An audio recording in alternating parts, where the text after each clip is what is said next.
Welcome back to the Arena Sports Bar here in Ann Arbor. My name is Doug Skene. Along my side is Ron Simpkins, and to my left is Phil Brabbs, and we are Inside The Huddle, reviewing Michigan football.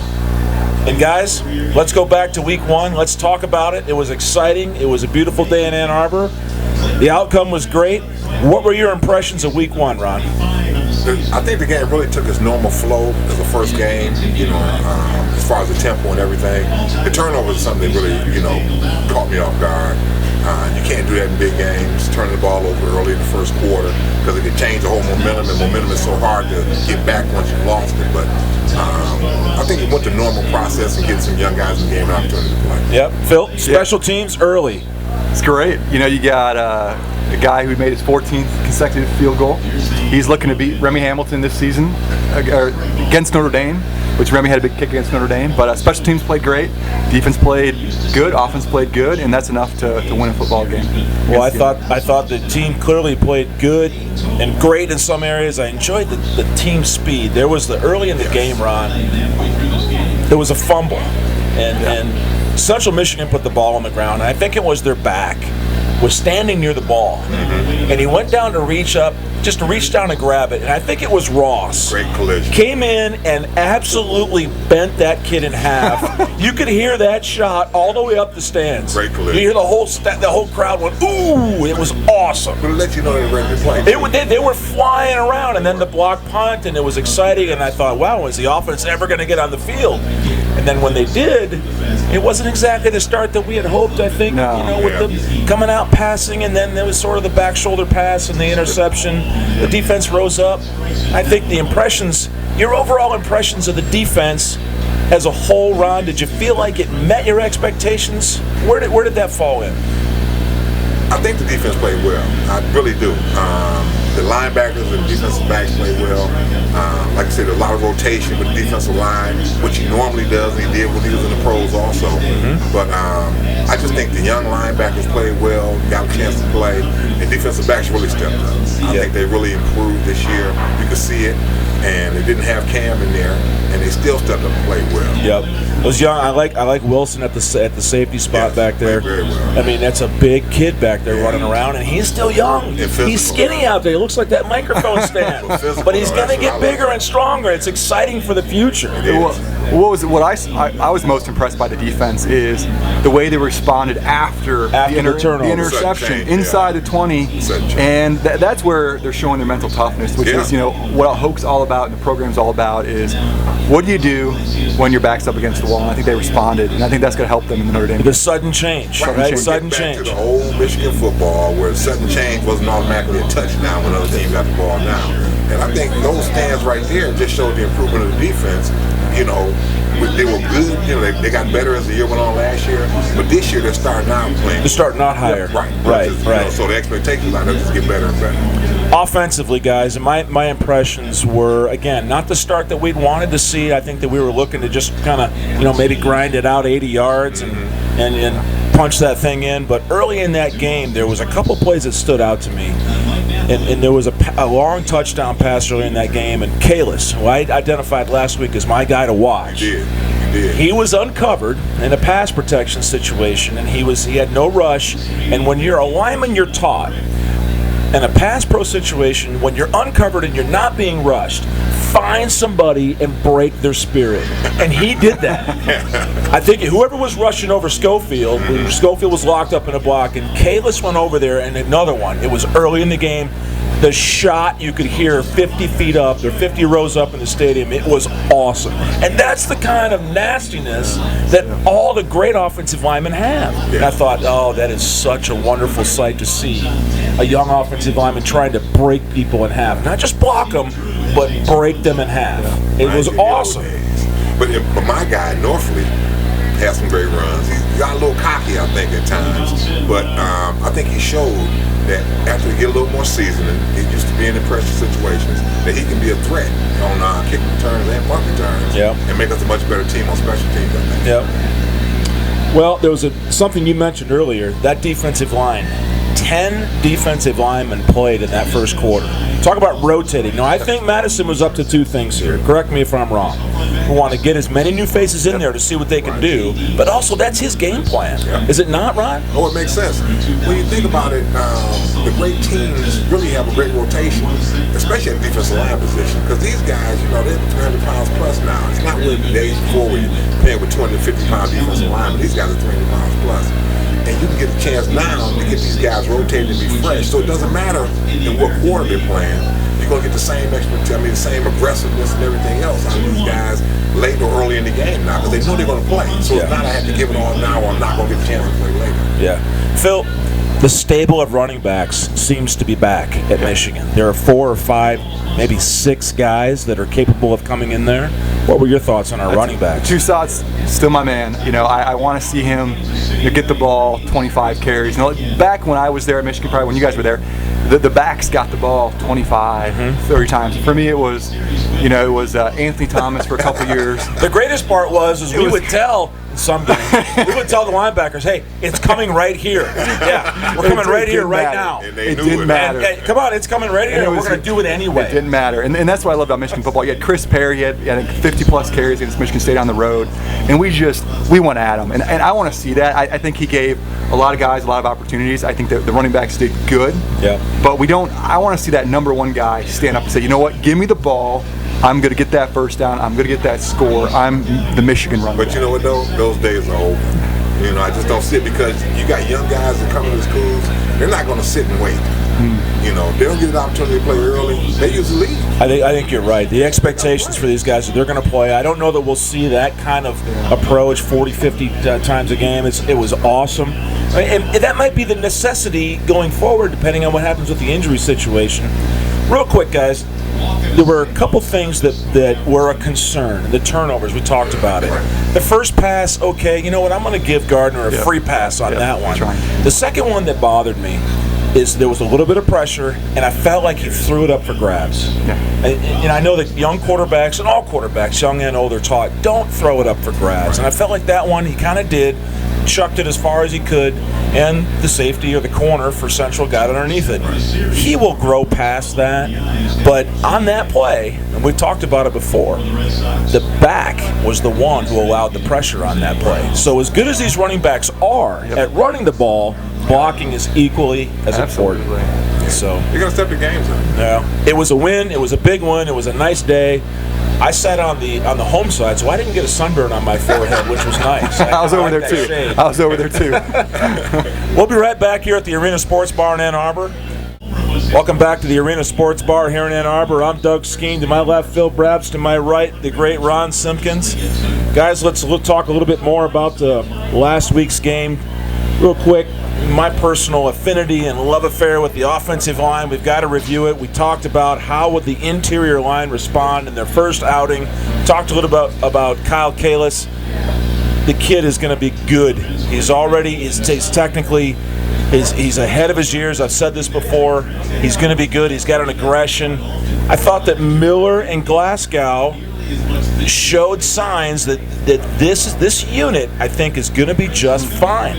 Miller moves nice in there, and I got to feel, I was surprised how big Glasgow is. Now, Taylor Lewan is a legitimate 6'8". Right. That dude is tall and long. Now, Glasgow is no small fry next to him, but he moves really well. As a unit on the interior, and, granted, the push could have been better at times. Thought their pass pro was decent. And for a first start, 3 new players in the middle in their first start at Michigan State, I thought they did well. I'm excited, but of course, I'm always going to give them the benefit of the doubt, right, Ron? What did you think of those guys? I just like the way they came off the ball. And Toussaint responded well to the way they came. They produced holes for him. I mean, he attacked. It was totally different than last year when he was, pity-patting around before he hit the hole. Yeah. But this year, he attacks the line of scrimmage. The offensive line stays low. And it's just impressive the way they move the ball. Yeah, the downhill running game is always good to see. Phil, what were your impressions of the interior of that offensive line, or the whole line as a unit? I like to see the way they got off the ball. Stayed low, pads low. Hey, I know football. Okay. The pads were low. They're coming off the ball well. Yeah, and they gave time. for Devin back there, and they made the holes. And so it'll be interesting to see how they match up against a Notre Dame defense. I mean, this was Central. Good MAC team. Don't get ahead of me now. Notre Dame. We're gonna get to there in a minute now. Yeah, to me that's the true test. Now, and let's not forget the tight ends, Williams and Funchess, and the young buck in there, Jake Butt. Now, the key to a great offensive line is having tight ends that can block. Absolutely. And if you can block, then everything else seems to open up. So it's a good start. Now, we'll get to the Notre Dame thing here in a second, guys. But moving along, a couple other highlights. Ron, Cam Gordon had a really nice game, I thought. A standout player. Why? Because I think as a senior player who's been in the program for a while, the opportunity to play in the first game, he stepped up and played. And the position he plays, defense, the way that the Michigan defense is designed right now, he's the type of player I think to be effective, especially with Ryan out right now. But he has to make those kind of plays for our defense to be effective. I thought he was all over the place, Phil. Yep, everywhere. It was great. I thought the kid was making plays, and you could tell toward the end of the game, when he got taken out of the rotation, to tell he had spent himself. Yes. He was working hard out there, and I thought it was great to see.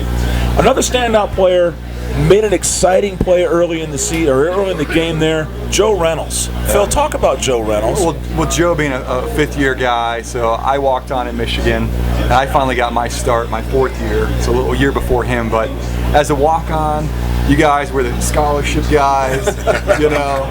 As a kicker, it's okay to be a walk-on, but for non-kickers who are walk-ons, I mean, you're playing the demo team. You're doing everything you can to get your team prepared. Yeah. But they're hungry, and they want their chance. And he got a chance, and he made a big play on the pump block, took it back for a touchdown. He scored the first touchdown of the game, which gave us a lot of momentum. I mean, the energy that was in the stands here at the game, Doug, I mean, I was fired up. They were fired up. And then he also has a big catch that sets up for another score. He played like a guy that hadn't played before.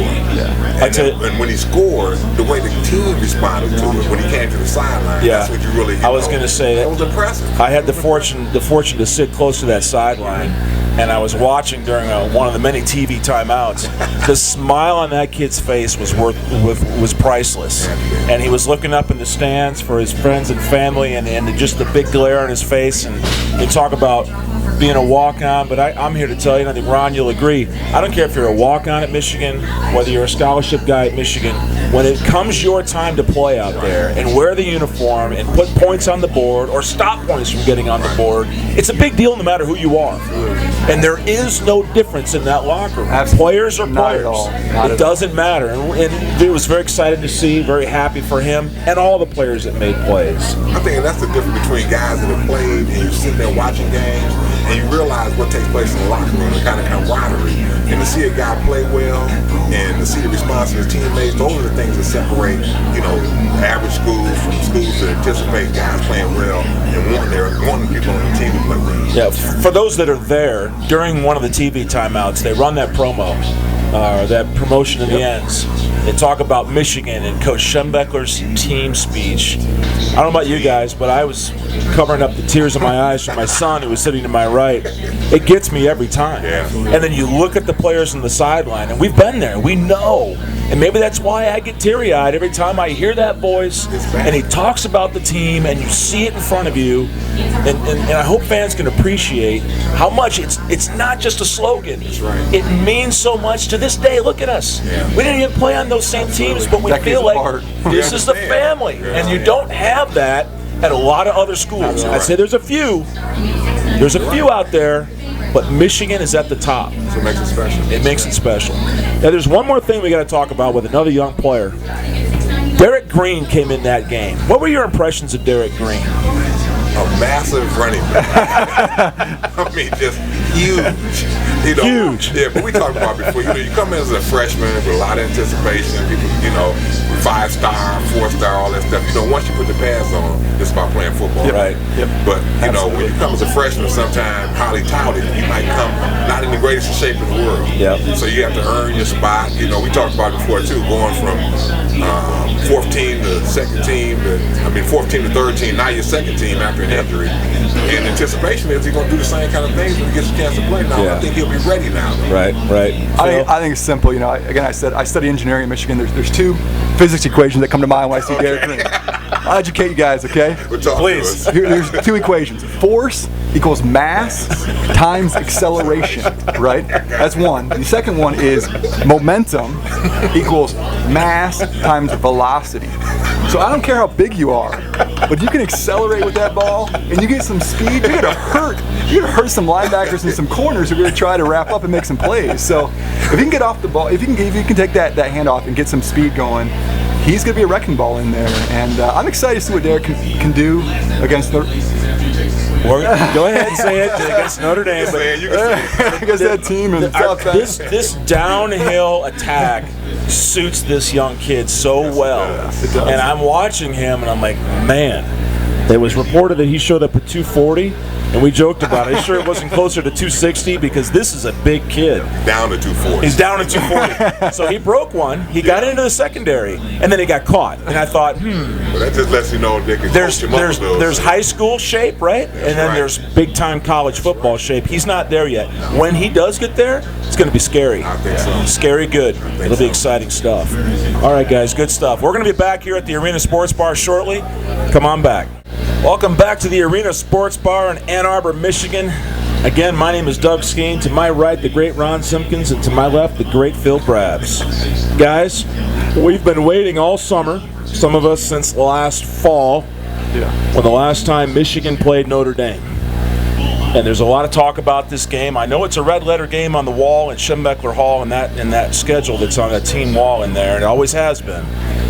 So, and there's a lot of talk this week about whether this is a rivalry or not. According to some people, it may not be.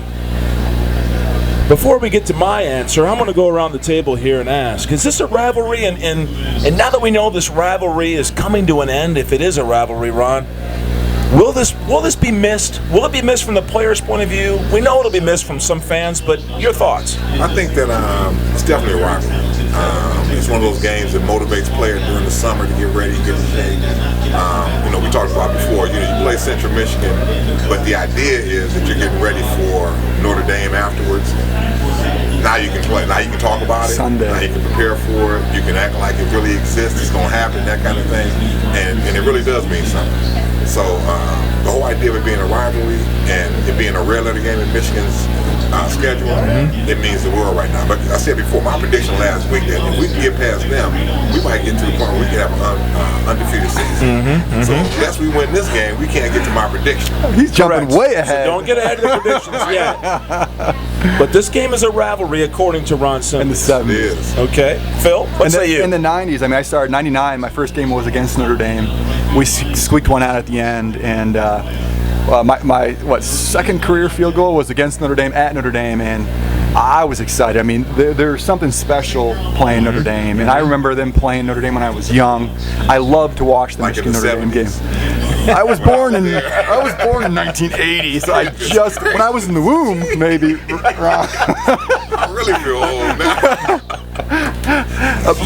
But it's obviously it's a red letter game. It's a rivalry game, and I'm gonna miss it personally. That's the question you asked. I'm gonna miss not having them on the schedule. I think it's a good test for us early in the season to see where we stand. Yeah. Well, I won't miss them if they don't want to play us. I always said before, if they don't want to play us, then we don't want to play them either. Is it a rivalry? I think any coach or any player that played in this game and that ever says that this is not a rivalry, that this is just another game, is out of his mind. Right. And this week, the Notre Dame head coach kind of, and his official thought was, well, this is just another game. Well, apparently he hasn't been around Michigan long enough. Because I don't know where he was, not paying attention to those iconic games. He watched every game. When it was number 1 versus number 2, when all those great games came down and everybody said, boy, the winner of this one's still in a shot for the national title, the loser's out. That game was huge, and it still is to this day. I don't care what anybody says, it's a rivalry. Will it be missed? Will I miss it? In a way, yes. I will miss whipping their tails as hard as we possibly can. I will not miss going down to South Bend and getting jammed by the referees and having the stupidest things happen against us. The miracles that happen. I won't miss that. No, I won't miss that. I will enjoy, or I will miss seeing and remembering the images. I guess I'll enjoy remembering smashing the faces of Notre Dame quarterbacks into the dirt and winning those games, and Desmond's catch, and all the great plays that happen, and the field goals, and all those wonderful things. It's crazy for anybody to say this has not been a rivalry. It's insane. Will it be missed? I'm going to miss it, yes, because every year this week my blood pressure spikes because I can't stand Notre Dame. I hate Notre Dame, and I'm going to say that again. I hate Notre Dame. People say, "Gosh, Doug, don't you hate Ohio State or Michigan State more?" Well, that's a different category. It is. I can't stand Notre Dame. That's the difference. And we know that way back when Notre Dame wanted to learn how to play football, who did they come ask? Ann Arbor. They came to Ann Arbor. When Notre Dame wanted to say, "Hey, how do we build a stadium?" Who did they come ask? Oh, it makes sense. They asked Michigan. It looks like ours, except they didn't put it in the ground. True. So the place nauseates me, okay? I really dislike that school. I dislike their program. I respect the players. Right. But the rivalry will be missed, and then at the same time, good riddance. Like our coach said, to hell with them. I agree. I wish they would go away. Go play in the WAC. I don't care where you go play. We'll talk about how great you are in some other conference. If you had a spine, you would have joined the Big Ten. Let's just say it. Agreed. There you go. Agreed. And I'm thinking everybody's been avoiding this. You know, they're the most natural fit for the Big Ten Conference. They're in our backyard. Not to want to play in the Big Ten Conference because of the television contract. It's mind-boggling. It is.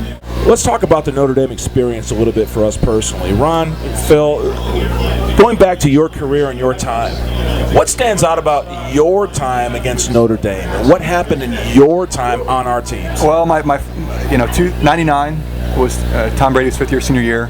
We played a neck-and-neck game. We won at the end, and they were a great football team, and they were actually taking the ball down the field at the end, and they had poor clock management, lost the game, and started our season. We started strong, and we won. We finished strong with Alabama in the Rose Bowl, or in the Orange Bowl. And but for me as a player, my first year starting, we played at Notre Dame, and one thing I tell you, I'm a football player. You guys think I'm the animated kicker? Exactly. I'm convinced. By the end of the season, these guys are going to be convinced. Okay, so who led the team in fumble recoveries in 2002? Who led the team? You don't know? This guy. Nice job. Oh, man. Nice job. You know where it started? Notre Dame. Okay. Notre Dame. I was tracking down the field. Good. They dropped the ball. I picked it up, and it gave us a chance to we hadn't taken the ball down. I kicked the field goal. We went up, and then Notre Dame got a field goal near the end, and they ended up winning the game. But it was just special. It was just a special game. It was a big game, and we knew that in our season, that was a big game, and that was going to determine how we were able to finish that season. Right. And so we knew that if we couldn't get past Notre Dame, we were going to have a hard time achieving really, really big goals. We still had the Big Ten championship in sight, but that season we wanted to do great things. My first experience with Notre Dame was against Joe Montana. Who? I've never heard of him. Who's that? Big Sky. So that's all we heard about. So it was like, and then Vegas Ferguson was a running back, and they had supposedly this juggernaut offense that was going to, just ram the ball down our throats and that. We were like, there's no way in the world they're going to do this to us. Not a Michigan team. Right. So that was the big challenge for us, to make sure that we dominated the line of scrimmage, to make sure that we didn't allow any big passes, and to beat Notre Dame, that was like the pinnacle as a young player, because I started as a sophomore, then beating them. Yeah. That took us. I think that took our defense to the point where we knew we could play against anybody. Yep. The big games you'll always remember, and in my personal memory, and I'm fortunate in that one of my teammates made one of the iconic plays in the history of this series, the Desmond Howard catch. 4th and 1. Right. We go to the line, and we have a belly or dive play called.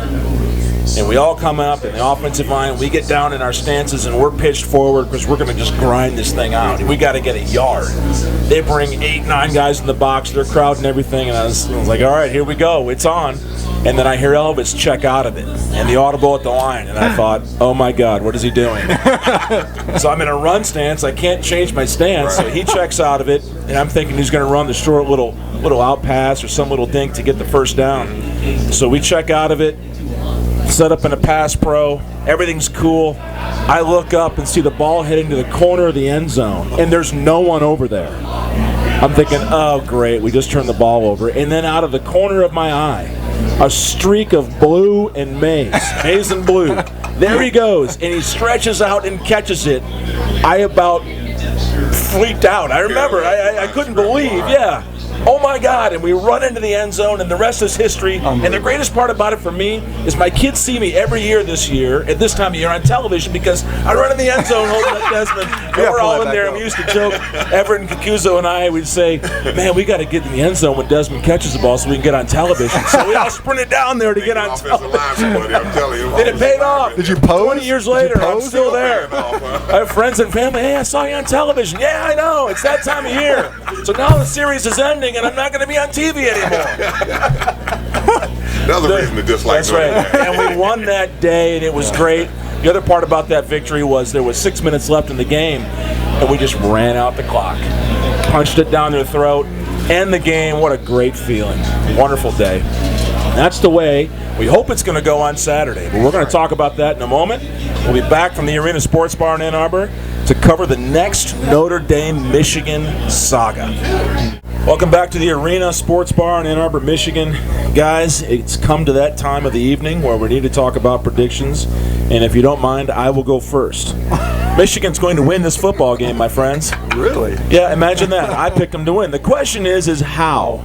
We're going to win this game because we're not going to turn the ball over this week. Yep. We're going to win this game because we're going to rush for over 150 yards. We're going to control the tone of the game. I like to get near 200 yards rushing, and that includes our quarterback. That includes Gardner putting the ball underneath his arm and taking off for a first down or two.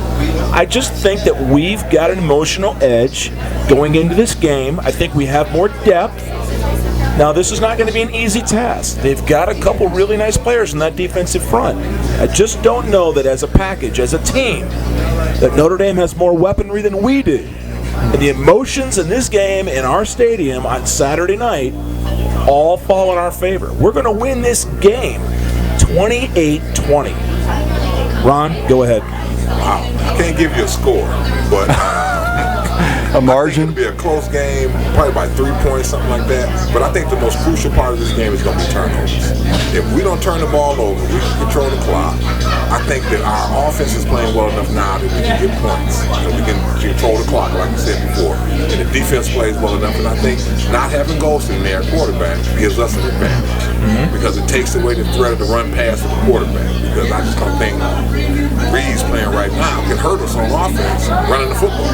I would agree with you. The running game, if we can shut the running game down and make them pass when we want them to pass, I think we have a chance to beat them. So I think it's based more on turnovers. I can't give it a score, but I think it's a close game, 3 points at the most. You got a one-possession victory for Michigan. I like it. It's still a victory. I'm happy with that. Now, turn to my left. Don't disappoint me, Brabbs. Go ahead. I'll start with saying that I was a mentor of Notre Dame's kicker, Kyle Brinza. So I worked with Kyle. I didn't know that. Can we get him out of here now? He's out of here. You know, he wears my dominant bracelet. You know, so he'll be wearing this. I actually sent him. I'm sure he's a nice guy. He's a great guy. He's a nice guy. He's from Plymouth. Just plays for a school I hate. Anyway, go ahead. He passed up Rich Rodgers' regime for Notre Dame. But because of that, Kyle's actually an amazing kicker, and he's also doing their punting. So they're going to be tough on special teams. It's going to be a tight game. They have strong special teams. I think they might have us on the edge in special teams. But I think the difference is I think our defense is going to come out.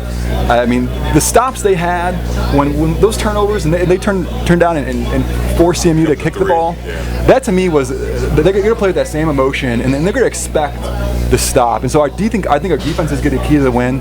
I think our offense still needs to mature the running game. We got to figure out who's our running back and who's the guy you give the ball on 3rd and 2? Who gets the ball? Do you give it to Fitz or do you give it to the young buck? And who wants the ball and who's going to get that first down? But I actually think that if our offense can get going, I think we're actually going to win by 2 scores. I feel really, really good about this. I think the emotion's going to be high. I think we're going to want it a lot more than them. I think we're playing at home, and we want this game bad. We want this bad. We had 6 turnovers last year, and they squeaked it out. Still, yes. I want to bury them by 4 scores. I mean, I almost want to say we're going to win by 28. But I mean, I think they're a good team. I think we're going to win by 2 scores, though. Awesome. If we could vaporize their whole team in one snap. That'd be wonderful. I'd be happy with that. And any victory is a good victory. I've got a 2-possession victory. You've got a 2 or more. And Ron, you've got a tighter game. But they're all victories. We can't wait. It's going to be exciting. Absolutely. And we're going to talk about this great victory next week. Yep. Until then, my name is Doug. This is Phil. That's Ron. And this is the Inside the Huddle at the Arena Sports Bar. Go Blue. Go Blue. Go Blue.